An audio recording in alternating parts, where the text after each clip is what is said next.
क्या हुआ उस रोज जब शिवाजी ने चीर दिया अफजल खान को। अफजल खान और शिवाजी गले मिले और फिर मारा गया अफजल खान। आखिर किसने किया पहला वार और किसने किया था धोखा? इन तमाम सवालों को फिर से जिंदा कर दिया है ब्रिटेन से वापस जा रहे उस खंजर ने जिससे मारा गया अफजल खान। जानिए क्या हुआ था प्रतापगढ़ में उस रोज। मोहम्मद असगर का आलेख। जिस खंजर से छत्रपति शिवाजी महाराज ने बीजापुर सल्तनत के सेनापति अफजल खान की हत्या की थी, उस वाघ नख को ब्रिटेन से वापस लाया जाएगा। ब्रिटेन के अधिकारी उस खंजर को वापस देने के लिए राजी हो गए हैं। महाराष्ट्र सरकार इसे वापस लाने की तैयारी कर रही है। इस खबर ने इतिहास में दर्ज उस धोखे की यादें फिर से ताज़ा कर दी जो 1659 को प्रतापगढ़ में हुआ था। और उस पर आज तक विवाद है। एक पक्ष ये दावा करता है कि पहले हमला शिवाजी महाराज ने किया, तो वही कई इतिहासकारों ने लिखा कि धोखे से पहले हमला अफजल खान ने किया था, जिससे बचने के लिए शिवाजी महाराज ने उसे मार डाला। बात शुरू होती है 17वीं सदी से। ये वो दौर था जब उत्तर से लेकर दक्षिण तक भारत में अहम बदलाव हो रहे थे। भारत के पश्चिमी भाग में 3 इस्लामी सल्तनतें थीं, अहमदनगर की निज़ामशाही, बीजापुर की आदिलशाही और गोलकुंडा की कुतुबशाही। ये तीनों तो आपस में लड़ते ही रहते थे। उत्तर से मुगल इन सल्तनतों को अपने राज्य में मिलाने के लिए लगातार दबाव डाल रहे थे ताकि दक्षिणी भारत में उनका वर्चस्व हो जाए। 1657 में दुनिया का सबसे अमीर बादशाह शाहजहां गंभीर रूप से बीमार पड़ता है। उस वक्त दक्कन में मौजूद औरंगजेब अपने वालिद की खबर पाते ही उत्तर की ओर कूच करता है। अगले साल उसके हाथ बादशाहतानी थे और फिर उसके बाद दारा शिकोह का सिर कलम किया जाना था। औरंगजेब जाते जाते बीजापुर के सुल्तान को ताकीद कर जाता है कि शिवाजी से सावधान रहना।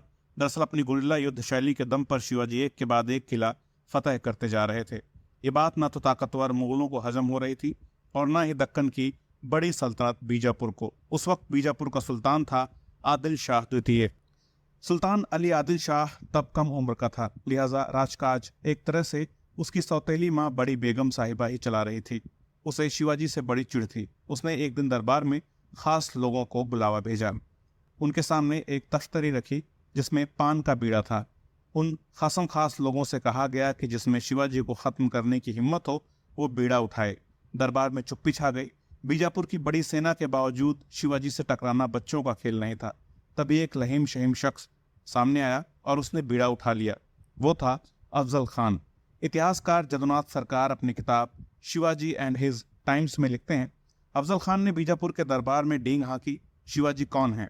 मैं उसको यहाँ जंजीरों में बांध कर लाऊंगा और इसके लिए मुझे अपने घोड़े से नीचे तक नहीं उतरना पड़ेगा। अफजल खान ने शिवाजी से मिलने के लिए अपने सारे तरीके अपनाने शुरू कर दिए। दोनों एक दूसरे को संदेश भेजने लगे। आखिरकार 10 नवंबर 1659 को दोनों की मुलाकात होना तय पाया गया। ये मुलाकात कैसी होगी इसकी भी शर्तें तय की गईं।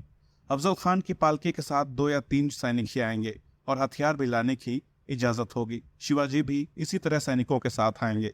कवींद्र परमानंद अपनी किताब श्री शिव भारत में लिखते हैं, उस दिन शिवाजी ने सफेद रंग का जामा पहना था। उनके मुकुट के नीचे एक लोहे की टोपी छिपी हुई थी। उनके पास एक तेज कटार यानी कि बिछुआ थी जो उनकी दाहिनी आस्तीन में छिपी थी। उनके बाएं हाथ में छिपा था वाघ नख। उनके साथ उनके 2 विश्वस्त सैनिक जीवा महाला और संभाजी कावजी थे। मिलने से कुछ दिन पहले ही शिवाजी ने अपने सैनिकों के साथ एक योजना बना ली थी। उन्होंने सैनिकों को आदेश दिया कि वो पास के जंगलों में छिप जाएं और खामोश और सावधान रहें। अगर अफजल खान से उनकी मुलाकात विफल होती है तो वो बिगुल बजाने का आदेश देंगे और इशारा मिलते ही सब अफजल खान के सैनिकों पर टूट पड़ना। खैर, इधर अफजल खान भी कम चालाक नहीं था। उसने अपने साथ 1000 सैनिक लिए और प्रतापगढ़ की ओर चल दिया। शिवाजी के दूत पंताजी पंत बोकिल ने उससे कहा, अगर शिवाजी ने इतने सैनिक देखे तो वो फिर उससे नहीं मिलेंगे और फिर कभी मुलाकात होना संभव नहीं। अफजल खान के दिमाग में यह बात घर कर गई। उसने अपने सभी सैनिकों को रुकने का हुक्म दे दिया। 10 हथियारबंद सैनिक साथ लेकर शिवाजी से मिलने के लिए आगे बढ़ गया। अब आगे की कहानी जदुनाथ सरकार से सुनिए। जदुनाथ लिखते हैं, अफजल खान ने शिवाजी को देखते ही उन्हें गले लगाने के लिए अपनी बाहें फैला दी। जैसे ही दोनों गले मिले शिवाजी अचानक परेशान हो गए क्योंकि अफजल खान ने अचानक उनके गले को अपनी बाहों में जकड़ लिया और कटार से उन पर हमला किया। ये सब अचानक हुआ लेकिन शिवाजी ने बहुत तेजी से प्रतिक्रिया दी। अफजल खान की कमर को जकड़ लिया और उसके पेट में अपना वाघ नख भोंक दिया। अपने दाहिने हाथ से उन्होंने अफजल पर अपने बिछुए से प्रहार किया। अफजल खान ने चिल्लाकर कहा कि इसने मुझ पर हमला किया है, इसे फौरन मार डालो। वागनख एक ऐसा खंजर था जिसका आगे का हिस्सा बेहद नुकीला, जो देखने में बाघ के नाखूनों की तरह लगता है। साथ ही इसमें 2 रिंग भी लगे हुए हैं जिसकी मदद से इसे शिवाजी ने पहना था और अफजल खान को मार गिराया।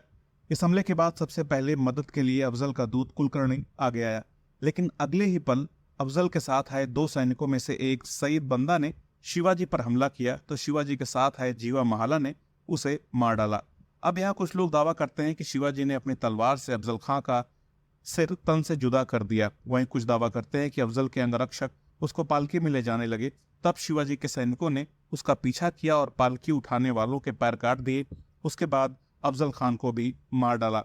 इस हमले में अफजल का भतीजा रहीम खां भी मारा गया। शिवाजी ने बिगुल बजा दिया।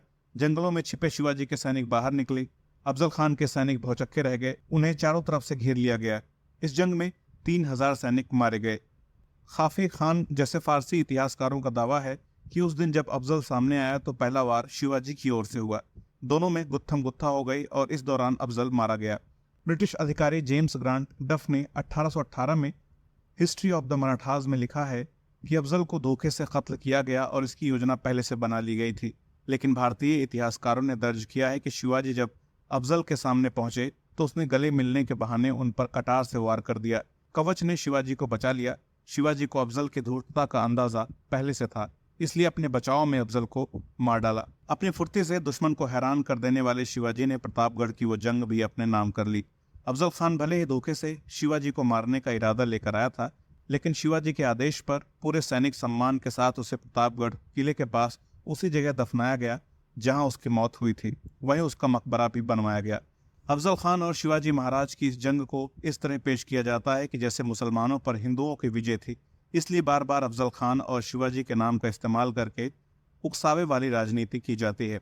राजनीतिक पार्टियां शिवाजी के नाम पर भावनाओं को कैश करना चाहती हैं, जबकि तमाम इतिहासकारों के किताबों का अध्ययन करने से पता चलता है कि अगर ऐसा होता तो शिवाजी की तरफ मुसलमान नहीं होते। उनके गुप्तचर मामलों के सचिव मौलाना हैदर अली थे और उनके तोपखाने की कमान इब्राहिम खान के हाथों में थी। शिवाजी ने अपने सैनिक कमांडरों को ये स्पष्ट निर्देश दे रखा था कि किसी भी सैन्य अभियान के दौरान मुसलमान महिलाओं और बच्चों के साथ कोई दुर्व्यवहार न किया जाए। मस्जिदों और दरगाहों को समुचित सुरक्षा दी गई थी।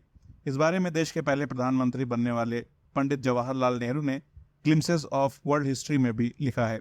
नेहरू ने शिवाजी को ऐसा बहादुर सेनापति बताया जो मराठों का गौरव बन गए। उन्होंने ये भी लिखा कि शिवाजी ने अपने हर अभियान में ये ध्यान रखा कि आम लोगों, महिलाओं और मस्जिदों को कोई नुकसान न पहुंचे। इतिहासकार सरदेसाई ने न्यू हिस्ट्री ऑफ मराठा में लिखा है, शिवाजी को किसी भी प्रकार से मुसलमानों के प्रति नफरत नहीं थी, न तो एक संप्रदाय के रूप में और न ही एक धर्म के रूप में।